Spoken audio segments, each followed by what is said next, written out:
So when we left off, Violet had been caught by her grappling hook had been caught by the hook-handed man's hook. It was a grappling hook, Violet said, and tore off the sleeve of a nightgown to make a bandage for her shoulder.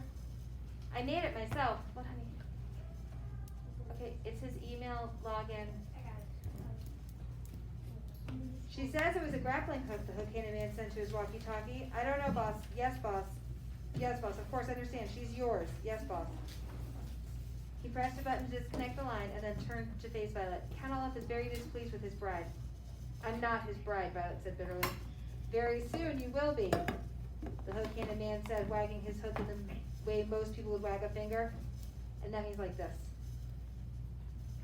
It's called wagging your finger. In the meantime, however, I have to go fetch your brother. The three of you will be locked in this room until night falls. That way, Count Olaf can be sure you will all stay out of mischief.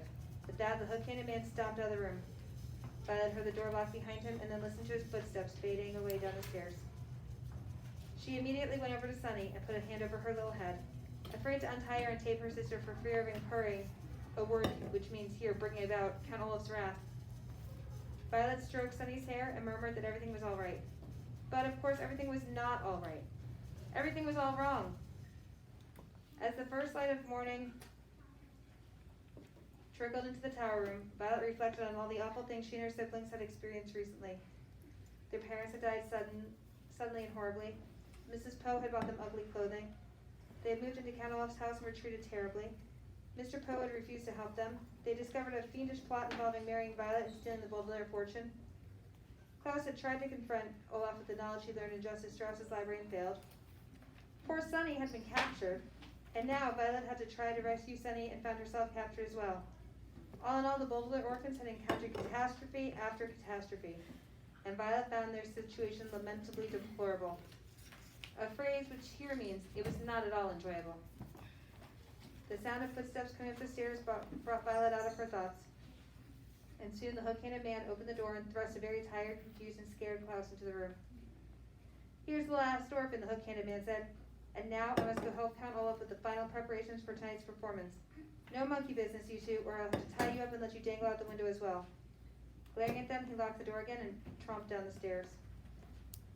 Klaus blinked and looked around in the filthy room. He was still in his pajamas. What has happened, he asked Violet. Why are we up here?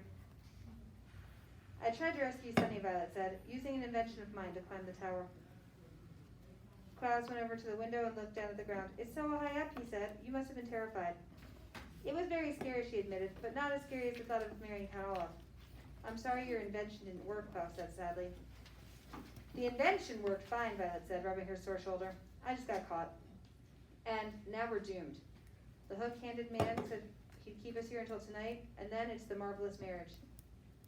Do you think you could invent something that would help us escape, Klaus said, looking around the room. Maybe, Violet said. And why don't you go through these books and papers? Perhaps there's some information that could be of use. For the next few hours, Violet and Klaus searched the room and their own minds for anything that might help them. Violet looked over for objects which she could invent something. Klaus read through Count Olaf's papers and books. From time to time, they'd go to Sunny and smile at her and pat her on the head to reassure her. Occasionally, Violet and Klaus would speak to each other, but mostly they were lost in their own thoughts. If we had any kerosene, Violet said, we could make Molotov cocktails with this. What are Molotov cocktails? Klaus asked. They're small bombs inside of bottles. We could throw them out the window and attract nearby passers-by, but we don't have any kerosene, Klaus said mournfully. They went silent for several hours. If we were polygamous, Klaus said, Count Olaf's marriage wouldn't work. What are polygamists? Violet asked. Polygamists are people who marry more than one person. In this community, polygamists are breaking the law, even if they've married in the presence of a judge with the statement I do and the signed document in their own hand. I read it here in nuptial law. But we're not, Violet said mournfully. They were silent for several more hours. We could break these vials in half, Violet said, and use them as knives, but I'm afraid that Count Olaf's troop would overpower us. You could say I don't instead of I do, Klaus said, but I'm afraid Count Olaf would order Sunny dropped off the tower. I certainly would, Count Olaf said, and the children jumped.